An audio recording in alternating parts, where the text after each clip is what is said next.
Where is the art in learning? A proposal to bring art and movement to the classroom.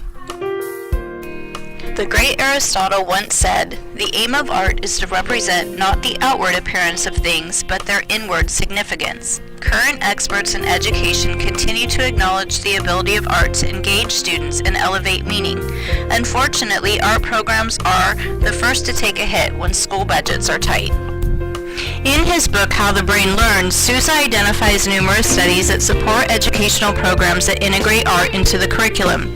Research proves that art uses whole brain instruction, reaches struggling students, and makes curriculum more authentic, hands-on, and problem-based.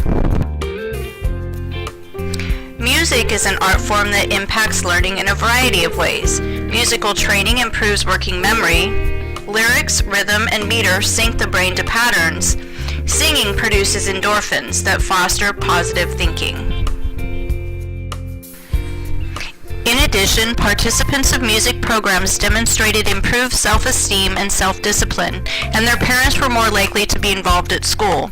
Creating instrumental music seems to provide the greatest cerebral advantages. Also, there are many mathematical concepts students internalize when they learn music: patterns, counting, ratios, fractions, and sequences. Music can help students with reading as well. Music enhances auditory areas related to reading. There are parallels and concepts shared between music and reading skills, such as decoding, reading from left to right, sequential ordering, syllabification, and rhyming, and rhythmic flow of music may develop fluency in reading. Imagery increases retention and improves the quality of life. This is important to the digital natives that we work with because the electronic media they are constantly exposed to produces images for them and they are not getting adequate practice in generating their own. Imagery associated with visual arts needs to be a regular part of instructional design. It is easy enough to embed visual art activities into lessons that are already established. For example, storyboards can be used in ELA to represent reading. Symmetry, a math concept, can be reinforced by analysis of art. Mind mapping, known as graphic organizers, can be used in any subject. Visual arts training has been shown to contribute to significant habits of mind, including student ability to engage in a project, persist when a challenge arises, envision what they cannot directly observe, reflect on processes and decisions, and explore beyond what they have created and take risks. Unfortunately, there is an equity gap between the availability of arts instruction for students in low-poverty schools. Students who are economically disadvantaged do not get the enrichment experiences of affluent students. Despite the fact that integrating arts into the curriculum can be costly, it is clearly a justifiable expense.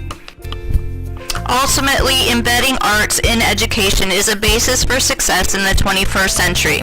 Visual arts encourage students to communicate, collaborate, create, and think critically.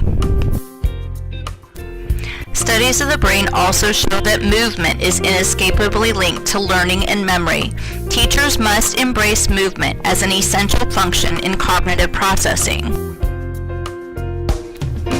Langle and Kaskala have noted the following benefits of incorporating movement into the classroom: improve brain function when oxygen is carried to the brain, reduce stress in the classroom as movement releases endorphins, address Gardner's multiple intelligences to reach the needs of all, decrease behavior problems. Incorporating movement into the classroom can be as simple as involving students in energizers, which are simple activities that last only 2 to 5 minutes and can be used before a test to transition to other subjects or to energize students when student energy is low. GoNoodle and TeachTrain.com are two websites that provide energizers. Researchers at Columbia University show that embodied cognition makes abstract concepts more tangible. For example, students might act out key concepts such as how atomic particles behave during fission and fusion, or they can play charades to dramatize major points. In addition, some vocabulary words lend themselves to physical representation. Many schools have tried to regain instructional time by eliminating recess. However, studies show that the benefits of recess are worthwhile. Recess provides opportunities for developing communication, social skills, and motor skills. During recess, students learn to listen, share, and cooperate, and these skills are important in the classroom as well.